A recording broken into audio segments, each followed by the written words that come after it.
Boa noite, amigos, amigas. Vamos hoje aqui para mais uma aula do nosso curso sobre Friedrich Engels, a 15ª. Pela minha previsão, o último livro que vai ser esse é o mais complexo de todos. Talvez a gente precise de mais 2 aulas e aí o curso estará encerrado. Então, eu terei feito a síntese dos principais livros do Engels e contei a sua vida, né, a biografia em detalhes. E o livro que eu estou escrevendo, paralelo, né, está bem adiantado. Vamos ver se até final de abril, maio, eu consigo colocar o livro na praça. Pretendo começar logo em seguida um novo curso, que vai virar livro também, né? Que é dessa coleção aí, que vai ser esse aqui, Stalin para principiantes. Eu li a obra, todos os livros dele, quando na juventude, vou então relê-los, e é o mesmo modelo de curso, é curso livre, sem certificação, faz quem quer, a hora que quer, sem controle de presença, sem avaliações, é conteúdo. Eu espero que quem esteja acompanhando os cursos mesmos esteja tomando as aulas com um caderno e uma caneta anotando, né? Então, a minha ideia é esse mesmo estilo e modelo. 2, 3 ou até 4 aulas de biografia e depois a síntese eletrônica, a resenha eletrônica de todos os seus livros, tá bom? E vou encerrar tanto os cursos como a coleção para principiantes com Mao Zedong, líder da Revolução Chinesa. São os 5 principais, além disso, não vou fazer de nenhum outro autor. Aí vou me dedicar a outros livros que já estão em andamento, né? Bom, nós não terminamos na aula passada a resenha deste que é o livro mais difícil dele, Dialética da Natureza, que é um livro de ciência, né? E é um livro incompleto, com mais ou menos 160 partes, né? E eu estava aqui na fase final, né?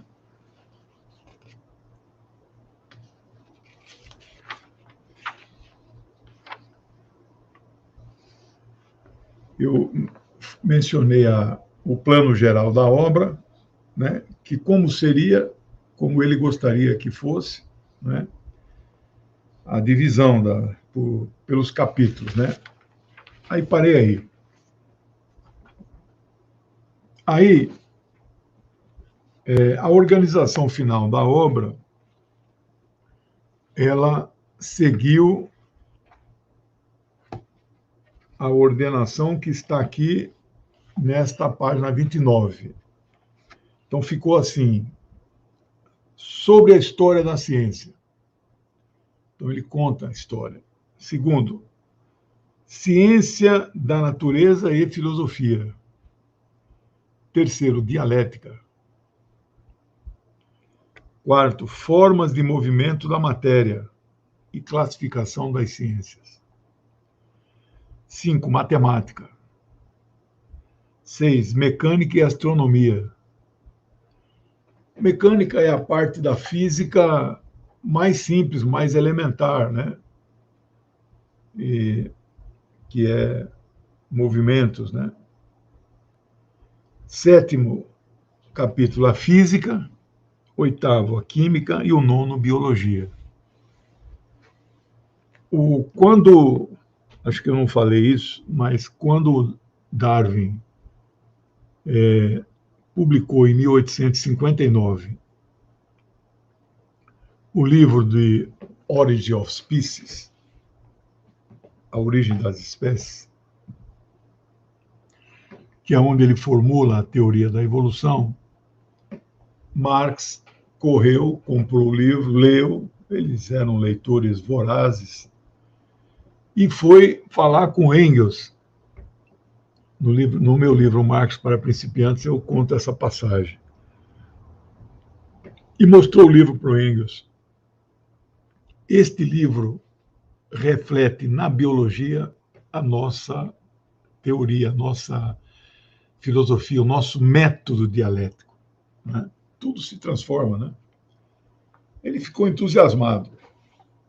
Ele mandou, quando saiu o volume 1 do Capital, 1867, Marx só publicou em vida o volume 1. De 67 a 85, então ele viveria mais 18 anos, né? Ele não conseguiu publicar o volume 2 e 3. Então, e Engels, que já tinha conseguido uma situação de vida melhor, o pai já tinha morrido, ele vendeu a parte da herança do pai, das ações na empresa têxtil que eles tinham lá em Manchester.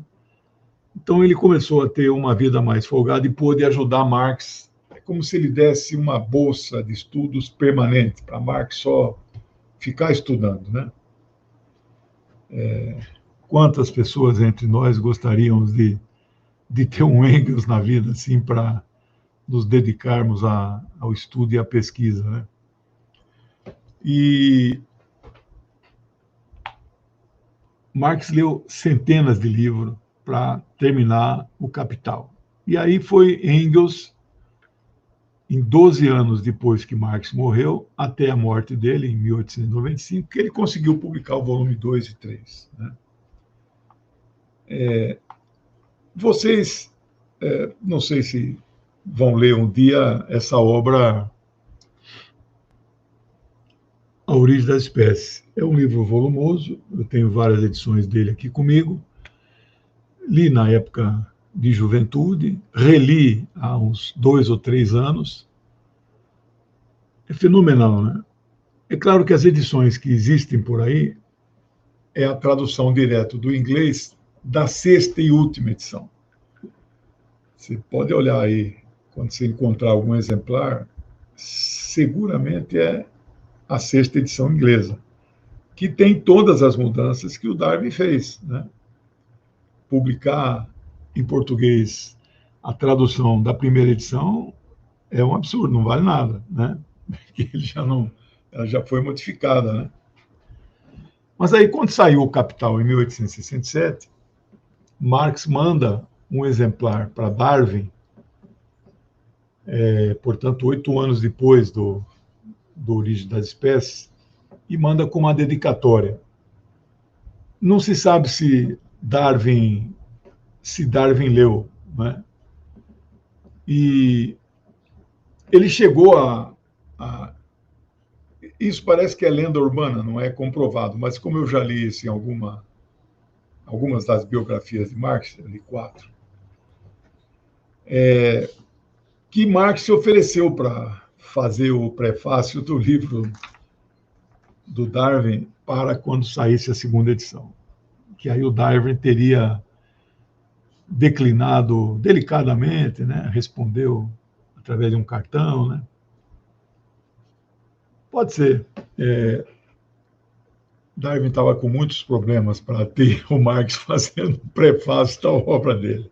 Por isso que eu acho que isso talvez não seja só uma lenda urbana, né? Bom, aqui eu faço um comentário no meu roteiro. Então, você vejam a amplitude dos domínios, dos saberes de um homem que jamais concluiu uma faculdade sequer. Astronomia, filosofia, matemática, mecânica, astronomia, física, química e biologia. Bom, aqui na introdução do livro, página 33, ele menciona o seguinte trecho que eu selecionei aqui para vocês.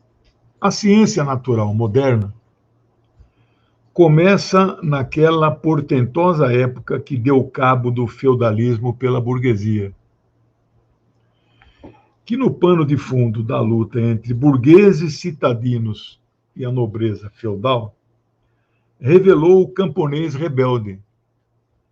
E por trás do camponês, os primórdios revolucionários do proletariado moderno, já com a bandeira vermelha na mão e o comunismo nos lábios, que criou as grandes monarquias da Europa, deu cabo da ditadura espiritual do Papa. Então, eu, quando conto a história da minha ciência, sociologia, é uma ciência originária da época da burguesia.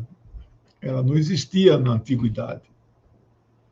Aristóteles, que é chamado de filósofo, podia ser classificado como um sociólogo. Platão, né?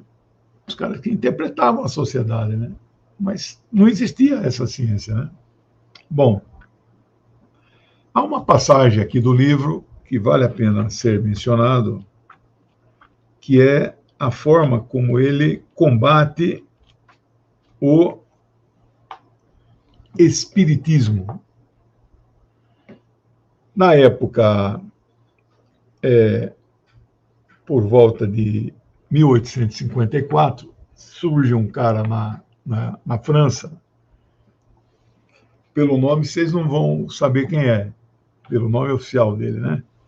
Hippolyte Léon Denisard Rivail, conhecido como Allan Kardec. Ele era educador, um pedagogo, e ele fez a mais ampla difusão do espiritismo que se poderia imaginar. A partir de 1854, com as famosas mesas giratórias. As mesas alçavam do chão assim e ficavam girando no ar, né? Bom, por que o espiritismo surge neste período? Então, nós estamos falando em 54, e vocês lembrem que Marx e Engels publicaram o seu grande livro, que é um marco na literatura comunista, que é o Manifesto do Partido Comunista, 1848. 6 anos depois surge Kardec, com os seus... Ele iria publicar 3 livros, mas o primeiro deles é o Evangelho segundo o Espiritismo. Eu, como estudioso das religiões, eu li a obra de Kardec inteira. Ele tem o livro dos Espíritas e o livro dos Médiuns. Quando estive na França, em Paris, eu visitei o cemitério. Eu gosto de visitar cemitério. No cemitério você faz muita sociologia, né? Você observa lá diferenças de classes, né? Você lê o que está escrito nos túmulos, né? Você vê o grau de religiosidade das pessoas. Ali é muito interessante. E o cemitério, se um dia você for a Paris, tire um dia para passar no cemitério. Eu faço isso nos lugares que eu vou, né? Quando o lugar é muito famoso. Eu fui no Recoleta, aqui em Buenos Aires, né? Lá está escrito na porta: quem não está enterrado aqui não é ninguém. Isso vale para esse cemitério que eu visitei, chamado Père Lachaise. Padre Lachaise, né? Quem não está enterrado ali não é ninguém, né? Eu passei o dia lá. É um programa maravilhoso, né? E no fundo do cemitério tem uma placa. Eu tirei uma foto em frente da placa. É uma placa em homenagem aos comunardos da Comuna de Paris de 1871, que durou 75 dias. Todos foram assassinados e enterrados em vala comum, 30 mil. Não tem uma cova, né? Aí fizeram essa homenagem, puseram essa placa lá no fundo, né? Eu estava sozinho, aí pedi para um chinês bater a minha foto, eu bati a dele. Tirei, né? Em frente à placa. Mas não se sabe onde estão aqueles 30 mil corpos. Mas eu visitei o túmulo do último comunardo, que ele era jovem em 1871, teve a Revolução Russa em 17, ele mudou para lá, era comunista, e aí morreu, foi trasladado e está enterrado lá, né? Então, e eu visitei o túmulo de Kardec, um túmulo bonito, né? Muito visitado, todo cheio de rosas o tempo todo, coberto. Bom, nesse mesmo período, nos Estados Unidos, surgem aquelas irmãs Fox, famosas, e depois de muito tempo se revelou que eram fraudes o que elas faziam, né? Mas o mundo inteiro acreditou naquilo, né? Um espírita muito famoso, que é, eu lamento porque eu gosto muito dele, eu gosto mais da obra dele do que dele, né? Às vezes a gente tem que separar as coisas, que é o Arthur Conan Doyle. Eu praticamente li a obra inteira dele, do personagem Sherlock Holmes. Eu gosto muito de romance policial. Agatha Christie, eu tenho os 90 livros dela aqui. Só não li 2, porque de teatro eu não gosto.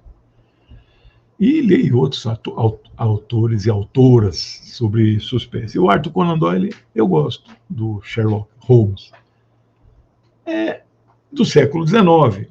A Agatha Christie é muito mais desenvolvida, e depois vieram outros melhores, né? Georges Simenon, francês, o que eu gosto muito, o Rex Stout,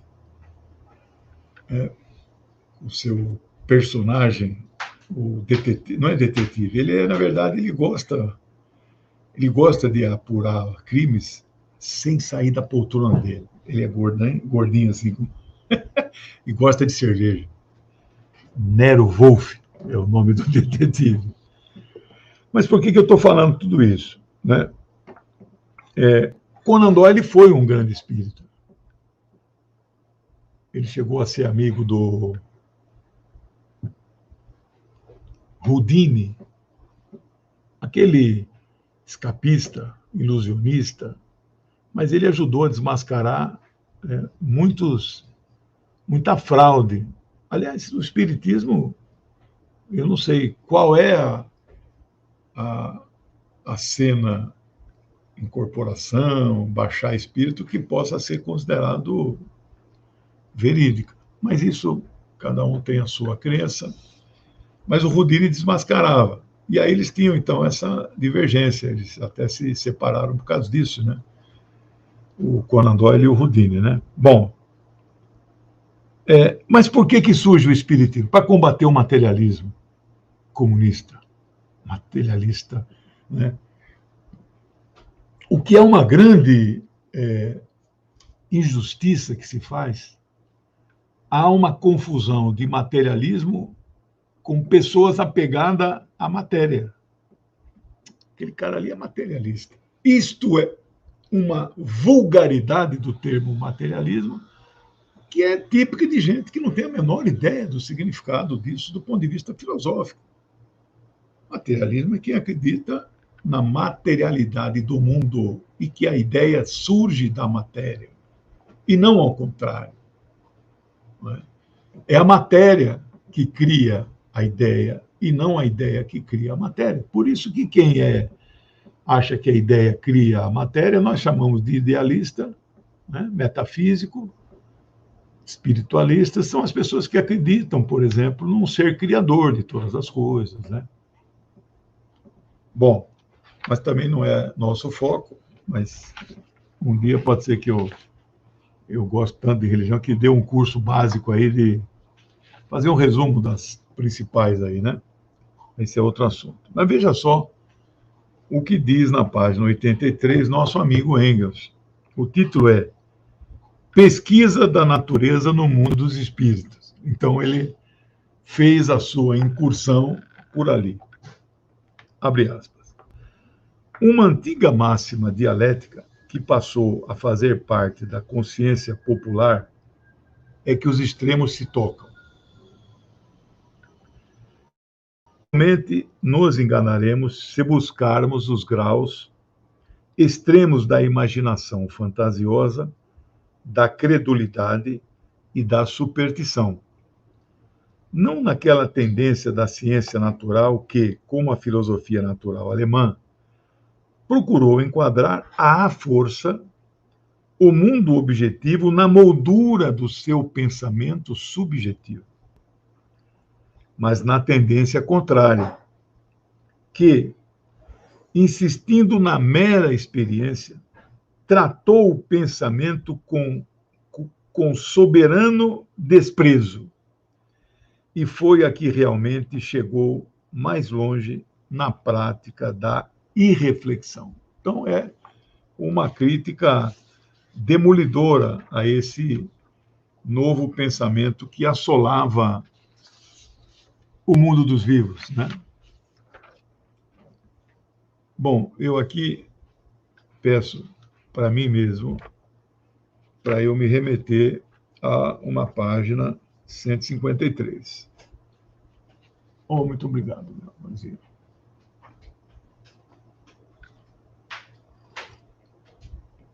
A Coluja, a filosofia. Eu sou um filósofo amador. O movimento é a questão mais importante, central para os materialistas. Aqueles que não concordam com a dialética, os metafísicos, para eles o mundo é incognoscível e imutável. Você não pode nunca conhecê-lo nem modificá-lo.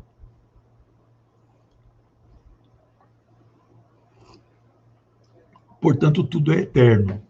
Nada muda, nada se transforma. Isto aí, acho que pouca gente já acredita nisso, né? Eu sou membro de muitas páginas ateístas no Facebook. Eu vi uma essa semana, tem umas que eu não gosto, são muito... Eu não sou, nunca, jamais sou e jamais serei ofensivo à crença, né? Mas eu achei essa bonitinha. 2 cangurus na praia da Austrália. Um já está assim na água, o outro está na areia ainda, né? E a legenda é assim: este é um momento, o flagrante histórico e tal, quando o casal de cangurus se preparava para enfrentar 12 mil quilômetros de mar para poder entrar na Arca de Noé para poder escapar do dilúvio, né? É brincadeira, né? Não acho que seja ofensivo, mas... Né? Eu sou casado com uma cristã fervorosa. Né? Bom, então, os metafísicos, eles não aceitam o movimento mais simples e mais elementar. Qual é este movimento mais simples e mais elementar? O da mudança de lugar. Não precisa ser aquele mais complexo que em você se transforma. Né? Então, veja só. Dialética da ciência natural, página 153. Objeto, a matéria em movimento. As diferentes formas e espécies de matéria mesma, por seu turno, só podem ser conhecidas através do movimento. Só neste se mostram as propriedades dos corpos. De um corpo que não se move, não há nada a dizer. Das formas do movimento, portanto, resulta a constituição dos corpos em movimento. É muito bonito, é de uma profundidade. Tem mais uma passagem aqui. Página 169. No sentido mais geral, no qual ele é concebido, ele, o movimento, como modo de existência, como atributo inerente à matéria, o movimento compreende todas as mudanças e todos os processos que ocorrem no universo. Desde as simples mudanças de lugar até o pensamento. Então, é também uma definição de movimento mais abrangente.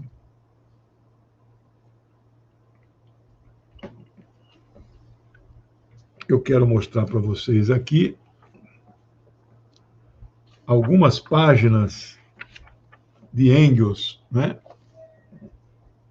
Os cálculos que ele publica no livro, né? Não sei se dá para ver aqui, né?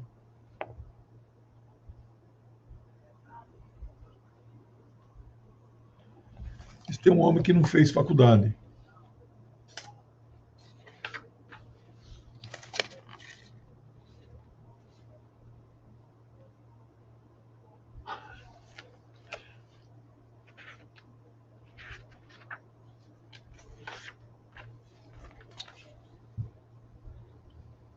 Essa página manuscrita é o original dessa página que nós estamos vendo impressa. Então, eu fiz engenharia antes de fazer ciências sociais, né? Gosto muito de matemática, física, e consigo acompanhar um pouco estas, mas é muito complexo, né? Não é a minha praia, né? Bom, aí eu quero remeter à página 217 sobre a matemática. Aí ele diz assim: o fato de que nosso pensamento subjetivo e o mundo objetivo estão sujeitos às mesmas leis, e, por conseguinte, os resultados de ambos não podem se contradizer no final das contas, mas têm de concordar, domina de modo absoluto todo o nosso pensamento teórico, né? O pensamento subjetivo e o mundo objetivo, né? Aí depois eu peço para eu mesmo remeter à página 232. Não, já mostrei. E, finalmente, para encerrar o livro, mas eu quero falar outras coisas sobre ciência para vocês, para completar a aula.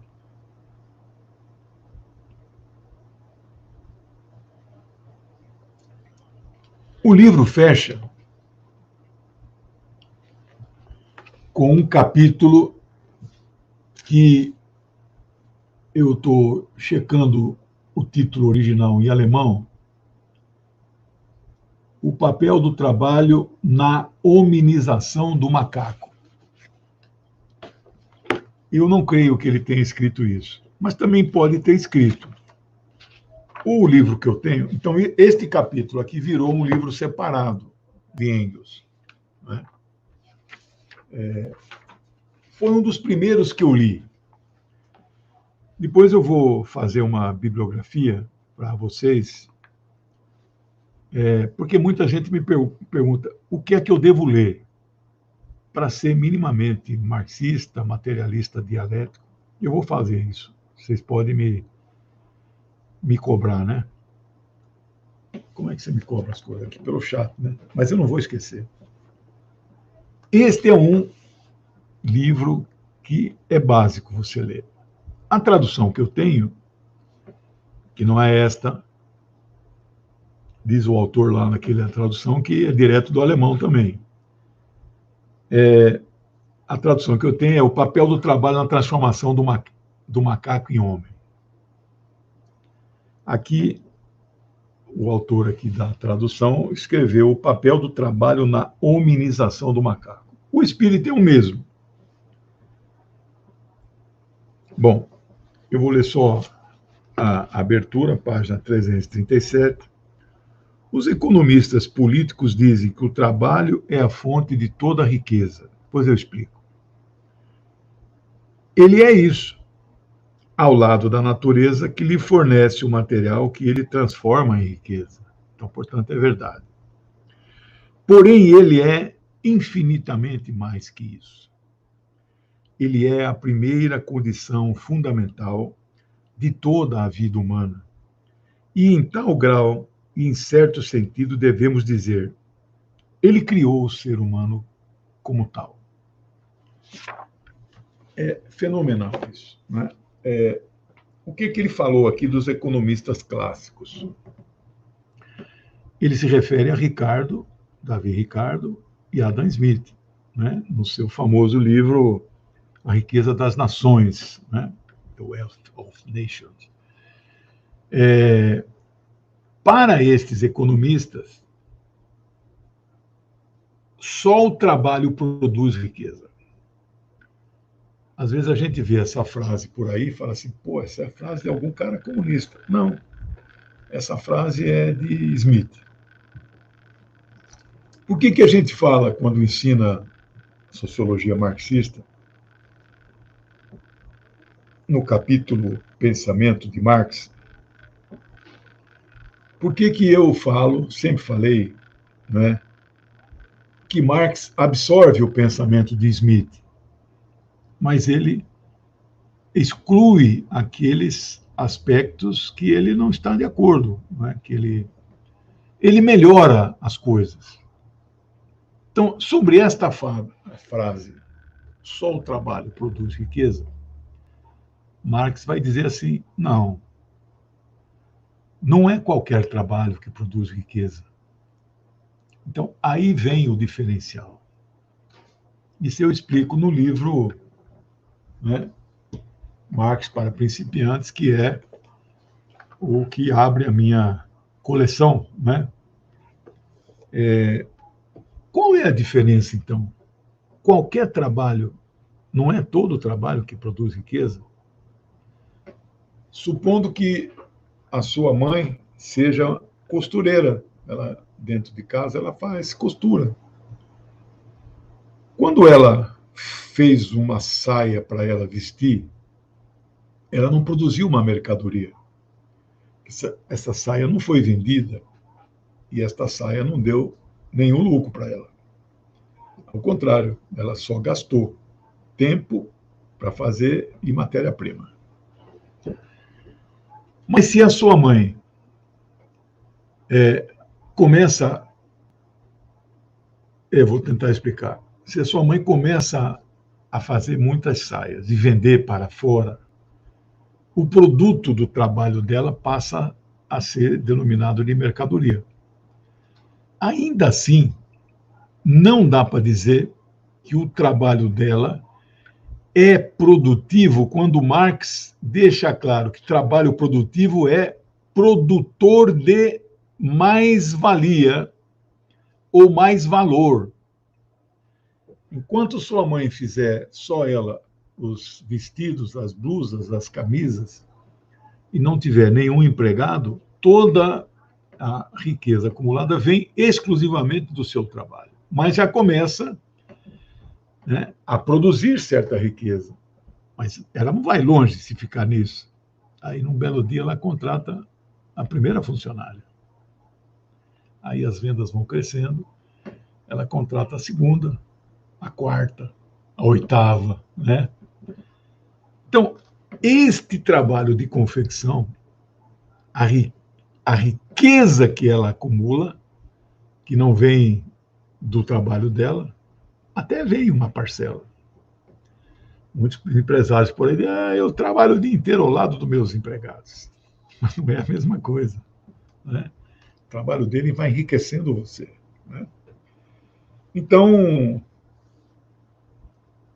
quando você ouvir só o trabalho produz riqueza, você fala assim, opa, não é qualquer trabalho que produz riqueza. O servidor público, porque este conceito está ligado ao conceito de classe social, que é o conceito mais mal entendido do meu ponto de vista, mesmo entre os comunistas, marxistas-leninistas. Não existe uma classe trabalhadora. Eu falei isso quando nós resenhamos o livro A Situação da Classe Trabalhadora na Inglaterra. O Engels não falou isso no original em alemão, isso eu já chequei. Mas o autor aqui que traduziu é classe operária, é proletariado, isso é classe. Não existe uma classe dos que trabalham, porque nem todos que trabalham pertencem à classe. Qual classe? A do proletariado. Veja, é um arcabouço teórico. Estou repetindo o curso que eu já dei de Marx e Lenin, mas um pequeno resumo, né? O arcabouço teórico é que a lei geral que nós podemos resumir que Marx elaborou, todas as sociedades humanas guardam dentro de si contradições que levará à sua destruição. Contradições internas. Esta é uma lei geral, né? Bom, mas não é espontâneo isso. Quando Marx fala da inevitabilidade do fim do capitalismo, ele não está sendo determinista. Nós erramos no determinismo quando nós dizemos que o que substituirá o capitalismo inevitavelmente será o socialismo. Não, não sabemos isso. É um processo de luta. E quem é que vai dirigir este processo de transformação da sociedade? Isso é básico no curso de marxismo. Alguma classe vai dirigir isso. Do feudalismo para o capitalismo foi a burguesia, isso ninguém tem dúvida. A burguesia foi revolucionária lá atrás. Ela destruiu as monarquias absolutas na Europa. Né? Mas qual é a classe no capitalismo que vai fazer a transição para construir a nova sociedade? Aí Marx fala, é a classe do proletariado. Portanto, nós temos que saber quem é o proletariado. Um dos meus próximos livros, eu tenho 10 projetos editoriais. Esse aqui é o mais... Esse é o que eu já estou escrevendo há muitos anos, que é... Mas não sei, não tem previsão de lançamento. Aqui são as capas dos futuros livros. Que é um livro mais complexo, que poderá ser até minha obra-prima, né?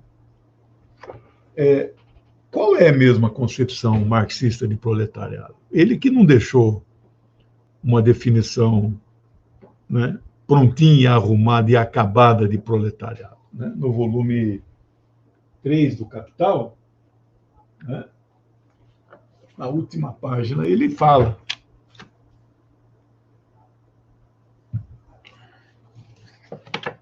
Aqui, ó, só na página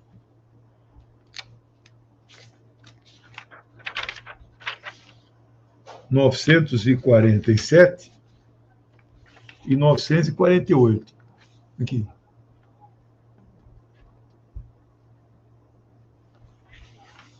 Uma página e mais meia. Só. O grande teórico do proletariado nos deixou só isso. Mas é mais que suficiente. Ele falava em classe o tempo todo, achando que quem o lia sabia o que ele estava dizendo. E, aliás, na época dele, todo mundo que trabalhava produzia riqueza. Quem é que, por exemplo, hoje é um trabalhador que não produz riqueza? O camponês dono da sua terra, um servidor público. Quem que o servidor enriquece com o seu trabalho? O prefeito? O governador? E mais uma outra categoria, né? Mas quem é o proletariado moderno? Porque a gente está acostumado a associar proletariado com igual, sinal de igual, classe operária. Não é mais. O conceito de proletariado é muito abrangente. Se fosse fazer pela teoria dos conjuntos, o proletariado é um conjunto grande de trabalhadores, na qual os servidores não estão aqui. Mas e a classe operária? A classe operária está aqui dentro numa bolinha menor. Então, todo operário industrial, mão suja de graxa, todo operário é proletário. Nem todo proletário é operário. Eu lecionei a vida inteira em instituição de ensino superior privada. Eu falava assim para os meus alunos, né? Minhas mãos não estão sujas de graxa, mas estão sujas de giz. quais são os meios de produção que eu uso? O próprio giz na época, né? Hoje é canetinha na lousa branca. A lousa, o giz, a mesa, antigamente era retroprojetor, agora é PowerPoint. Tudo isso não pertence ao professor, pertence ao dono da escola. O aluno não paga para mim, o aluno paga para o dono da escola. Eu recebo do dono da escola. Então, eu era proletário, eu produzia riqueza, eu acumulava riqueza para pessoas que, né, não ficava comigo a riqueza que eu produzia, né? Bom, mas eu vou ficar por aqui, não vou comentar em detalhe estas passagens de classe, porque já foi. Vocês podem ir no meu canal, no canal do Matuque, tem lá uma playlist que é curso de Marx e Lenin, 16 aulas. Lá eu falo em detalhes. Agora vamos para a parte final. Eu, na universidade, lecionava também métodos e técnicas de pesquisa. E uma parte do programa era metodologia científica, e dentro disso, uma parte seria ciência. O que é ciência? Quais são as definições de ciência? Que é o que ele trata no livro, né? Então, eu queria trazer para vocês aqui, de forma resumida, eu não vou ler tudo, o capítulo da minha apostila, que vai virar livro um dia, um livro de metodologia científica para principiantes, né? Está quase pronto. Eu dou várias definições de ciência, mas o importante é saber a forma como as ciências se dividem, que ele trata disso também no livro. Como eu gosto de ciência, de modo geral, eu brincava com meus alunos. Até hoje eu quero saber quem é que dividiu ciência em exatas, humanas e biológica. Eu gosto de tudo, né? Eu sou um cientista, ponto. Ah, não, mas você é da área de humanas, né? Mas eu não posso gostar de astronomia, eu sou astrônomo amador, há muitos anos. Então, nós não podemos... Mas a divisão existe. O livro do Engels é a separata, né? Porque é o capítulo do livro Dialética da Natureza. A separata é o papel do trabalho na transformação de macaco em homem. Bom, na minha apostila aqui, eu dou várias concepções e correntes que definem ciência. Os positivistas, funcionalistas, estruturalistas e a dialética, né? Então, para a dialética, a ciência é definida como sendo o ato de conceber a análise do processo do fenômeno como parte do processo do conhecimento, realizado a partir de uma consciência crítica. A ciência se coloca com algumas características, é muito importante. Ela é racional, ela é objetiva, ela se baseia em fatos, ela é certa e provável, ela é analítica, ela exige investigação e utilização de métodos, ela é verificável, ela agrupa objetos da mesma espécie para o estudo e ela é comunicável. Você tem que comunicar o resultado. Então, estas são características gerais de ciência, né? Nós vivemos tempos obscuros, onde a ciência é debochada, é contestada, né? Aí chega na divisão das ciências, que é o que me preocupa para trazer para vocês uma atualização dos conceitos que ele levanta em 1872, né? Então, você parte de 3 tipos de conhecimento, né? O conhecimento sensível, o conhecimento empírico e o conhecimento científico. Qual é a diferença? O mais elementar dos conhecimentos é o conhecimento sensível. Você usa os seus sentidos, cheiro, som, né? É duro, né? É gelado. Então, mas isto é absolutamente insuficiente para você entender as coisas, os fenômenos, né? O próximo passo é o conhecimento empírico. O empírico já implica uma experiência. E que, se deu certo, ela tem que se repetir. Senão, não é ciência. Senão, tem alguma coisa errada. Você não pode formular uma lei quando algo não repete, né? Então, aí vem o conhecimento empírico. Por exemplo, né, se você jogar um espelho ou um vidro de uma certa altura no chão, ele quebra. Você está formulando um enunciado. Todos os vidros que você jogar, né, dentro de certas características, semelhança, etc., etc., eles têm que quebrar, senão tem alguma coisa errada, né? Mesma coisa a água, né? A água ferve a 100 graus, né, Celsius. Em qualquer lugar do mundo? Não.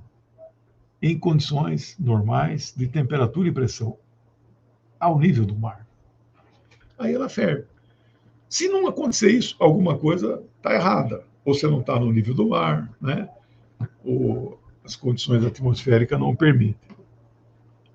Mas conhecimento empírico ainda não é suficiente. Aí vem o conhecimento científico. Esse é o grande finale, né? Que é também chamado de conhecimento racional.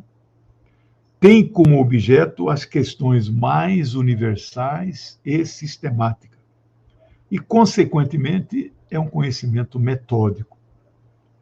Um determinado conhecimento só é considerado científico se ele se constitui em um sistema, em uma unidade, um todo lógico, em que enunciados científicos, por exemplo, são vinculados pela coerência do método, né?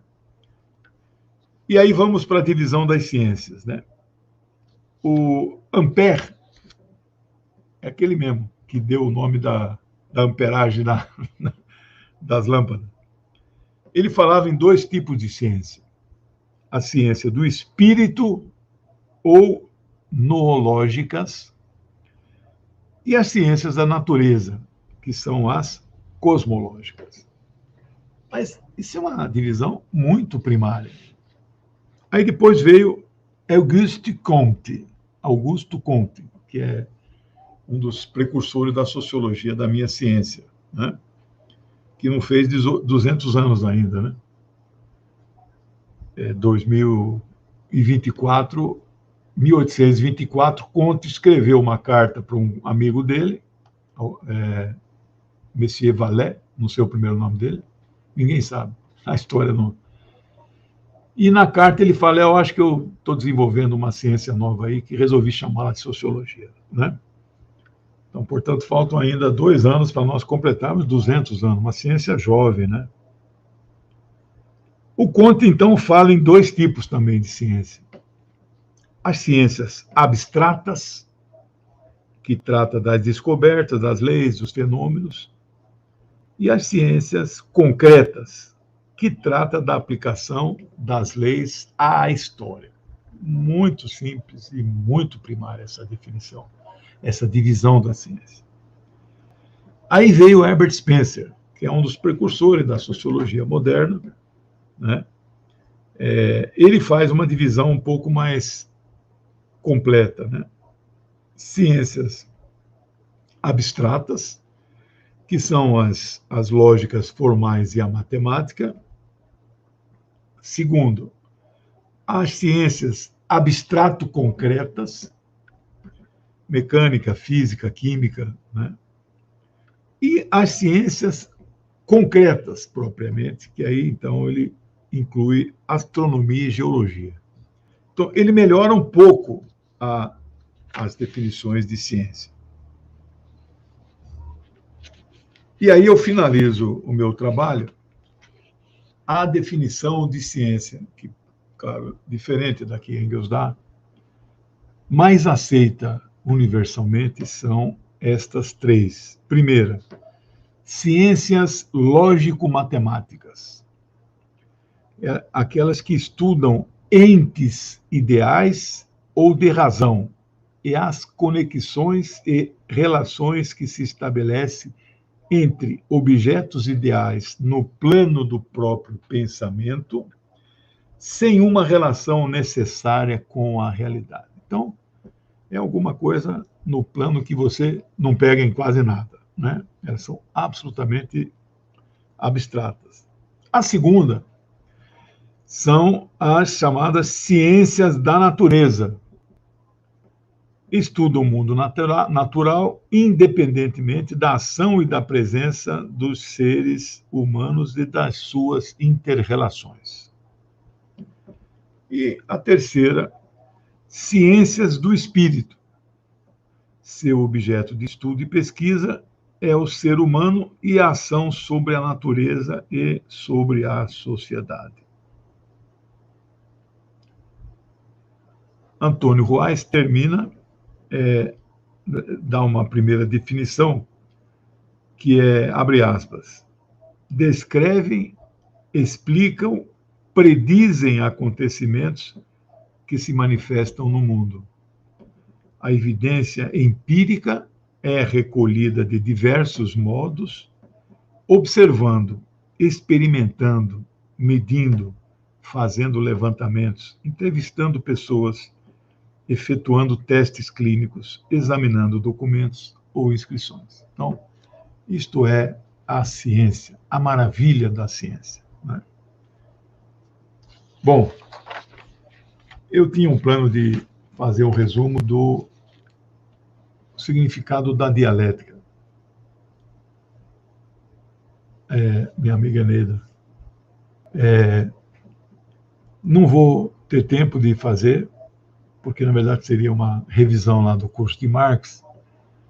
Eu até marquei aqui, né, no livro aqui, o capítulo Aspecto Filosófico do Pensamento de Marx, né? Então aqui eu formulo todas as leis da dialética.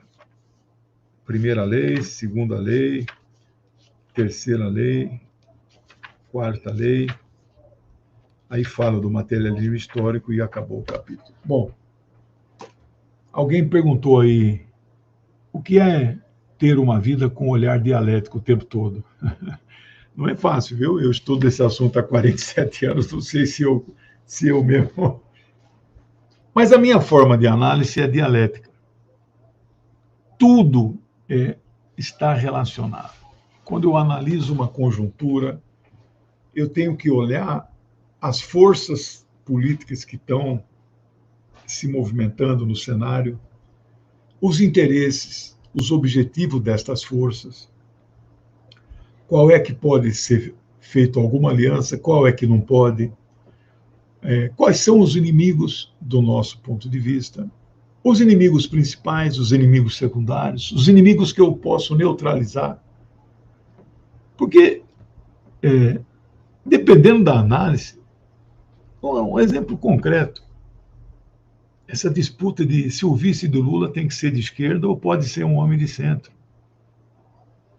Os que analisam que tem que ser chapa pura de esquerda, eles têm uma análise que a correlação de forças nossa está tão forte que nós não precisamos ampliar. Nós vamos ganhar e governar sozinhos. A revolução está bem ali na porta. Nós, dialéticos, não fazemos isso. Porque olhando o cenário, nós estamos vendo. Está tendo agora uma ocupação da Rússia. Vou ver esse dialético no dia a dia. Está tendo agora uma ocupação da Rússia na Ucrânia. Parte da nossa turma dita de esquerda está atacando a Rússia, está preservando os Estados Unidos. O culpado é a Rússia. O vilão é a Rússia. Estão torcendo para a Rússia perder a guerra. Nós temos outra opinião.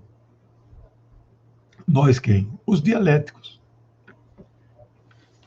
Pense no mundo, como seria o mundo se a Rússia for destroçada, se ela sucumbir a essa onda de sanções, será um mundo melhor? Então, professor, mas aquele Putin lá eu não engulo. Ele é isso, persegue homossexual, não sei o quê, não sei o quê. Ele é de direita, aí não sei o quê, o ideólogo dele é um fascista.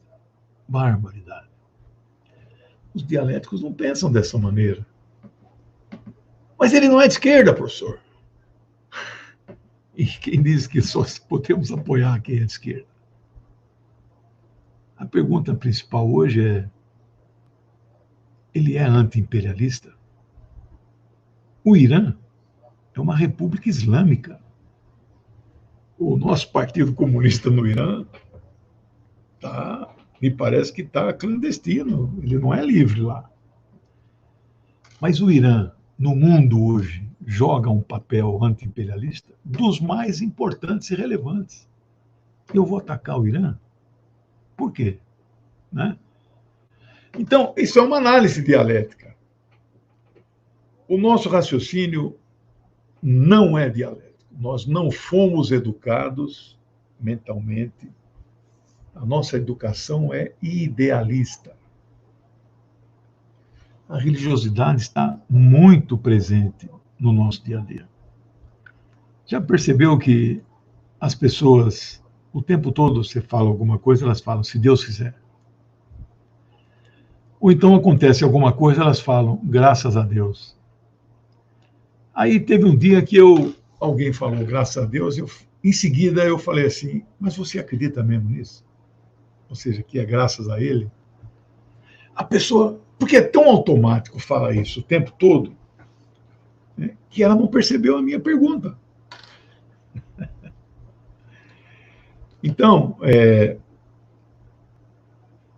pensar dialeticamente é pensar que está tudo encadeado, tudo relacionado, tudo envolvido uma coisa com a outra. Isto vale para fenômenos sociais, políticos, físicos, químicos, biológicos. Você sai para pedalar uma bicicleta, quem é dialético, que tem esta formação, não pensa que é fácil. São anos de estudo e pesquisa, né? De convencimento, de leituras, de anotações. Eu vejo uma pessoa pedalando, eu estou vendo uma transformação de energia. Professor, eu não estou vendo essas coisas. É porque você vê, mas não enxerga. Porque você não é dialético. Quando você aciona o pedal para rodar, a correia dentada puxa a roda, né? E a bicicleta se move. Onde é que está a transformação da energia? O seu músculo impulsiona o pedal, isto é, energia mecânica. A roda anda. Mas cadê a transformação, professor? Está dentro do músculo. O ácido lático, a química. Houve uma transformação para que o músculo se distendesse e transformasse em mecânica. Bonito, né? Você entra em casa, se acende o bocal de luz. Mas você não está vendo uma transformação de energia ali, mas está acontecendo. Aonde é que ela se dá? Lá na usina. O rotor da turbina, a água vem com aquela força mecânica, bate na pá, que gira e aciona lá os eletrodos lá das bobinas e produz energia elétrica. É uma transformação maravilhosa, né? Então, nós temos que ver assim as coisas. O metafísico, ele fala assim... então, você vê? O metafísico fala assim, ou você está vivo ou você está morto. Não. O dialético, isso, vou explicar isso. Epur se move. O dialético, Ele fala, não, você está ao mesmo tempo vivendo e morrendo. Como assim? Claro, dentro da gente, neste exato momento, quando eu faço assim, células mortas estão sendo... As forças da vida e as forças da morte dentro de todos os seres que oficialmente estão vivos na verdade, o resultado de duas lutas, de uma luta de dois contrários, cuja resultante ainda é a vida, e por isso, ainda é a vida, portanto, você está vivo. Porque as forças da morte ainda não foram suficientes para vencer as forças da vida. E na hora que forem, aí o seu estado geral é dado pelo médico, né? Um atestado de óbito, oficialmente você está morto. Mas não acabou, não. Você pensa que acabou? Ah, professor, o senhor vai falar que então vai partir dessa para outra vida? Também não. Pensou que ia? Iria? Logo eu, né? É a transformação daquele ser que deixou de ser vivo em outros seres. Eles mesmos, micróbios, bactérias. Mas mais bonito que isso, nós vamos transformar em poeira cósmica. Quando eu falo, quando eu vou morrer, eu vou voltar. Esta é a única frase da Bíblia que eu acho que é verídica. Do pó tu veias, é o pó estelar, né? Ao pó voltarás, né? Bom, são muitos exemplos, né? Todo o meu olhar em todas as coisas, né? Eu bato o olho nos quadrantes aqui da minha biblioteca, né? Tudo é dialético, né? Bom, eu espero ter dado aí noções mínimas aí de lei número 1, tudo se transforma, né? Tudo se move, tudo se modifica, e é assim que nós vamos levando a vida. Por exemplo, ou é mineral ou é vegetal. Não. Tem hoje elementos que você não pode classificar desta maneira. Ou é homem ou é mulher. Hoje existe toda uma questão da transexualidade que não dá para você cravar, bater o martelo, né? Então, por isso que a liberdade de orientação, de gênero, de sexo, né? Essa história que o Matuque está colocando na tela, se vocês quiserem, eu conto. Que eu li, tem 3 semanas, eu li a biografia do Galileu Galilei, grande cientista, né? Que quase foi queimado na fogueira, né? O colega dele, que antecedeu um pouquinho ele, grande Giordano Bruno, está aqui o livro dele sobre corpos celestes, né? Giordano Bruno foi queimado vivo. Cara, todo mundo que é queimado tem que ser vivo na fogueira. 1600. Se ele vivesse mais um pouquinho, assim, digamos, se as circunstâncias históricas, 1605, 10, talvez ele já tivesse escapado da fogueira, mas não conseguiu. Era um momento em que as descobertas e leis novas da física estavam comprovando a movimentação dos corpos celestes. Newton é depois de Galileu, mas na época de Galileu era Copérnico, né? Copérnico não teve coragem de enfrentar a igreja, só no leito de morte ele enfrentou, mas não enfrentou muito. E Galileu não enfrentou. Galileu foi perseguido, foi julgado pelo santo ofício, santo, 50 mil mulheres queimadas como bruxas, ou mais, né? Porque o Galileu estava com a mesma posição do Copérnico, que é a posição heliocêntrica, né? Que é o Sol o centro do nosso sistema, né? Porque a posição anterior é que tudo girava em torno da Terra, e a Terra era plana e parada, e tudo girava ao seu redor, né? foi um momento difícil. Galileu foi processado. Ele não foi absolvido. O processo ficou suspenso 400 anos. Foi só na gestão do João Paulo II. O nome dele é o Ratzinger, não. O Ratzinger é o outro, esse. Esqueci o nome dele. Não, alma não existe. Alma é um conceito religioso. O que existe, né, é espírito. Mas não é o espírito de Allan Kardec. Porque os marxistas falam em espírito. O espírito como essência do seu cérebro. Veja, até o cérebro é dialético. A relação entre cérebro e mente. Não dá para falar em mente que você não pega sem aquela massa cefálica cinzenta, 1.600 centímetros cúbicos de neurônios, né? Então, a mente está ligada à matéria do cérebro. Ah, mas tem aí teorias que quando você morre, professor, isso aí se desprende. Bom, se acreditar nisso, tudo bem, né? Eu pesquiso muito dessas coisas, paranormalidade, eu li tudo que você puder imaginar, né? Eu sou um famoso devorador de livros, eu gosto muito, não tenho nenhum preconceito.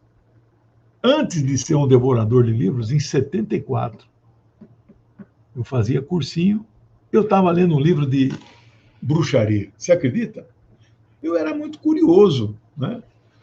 E nunca esqueço. Ritual e Dogma da Alta Magia. Eliphas Levi é o mágico mais. Mágico não, é o bruxo mais famoso do século XIX. Outro dia eu vi uma edição nova desse livro, né?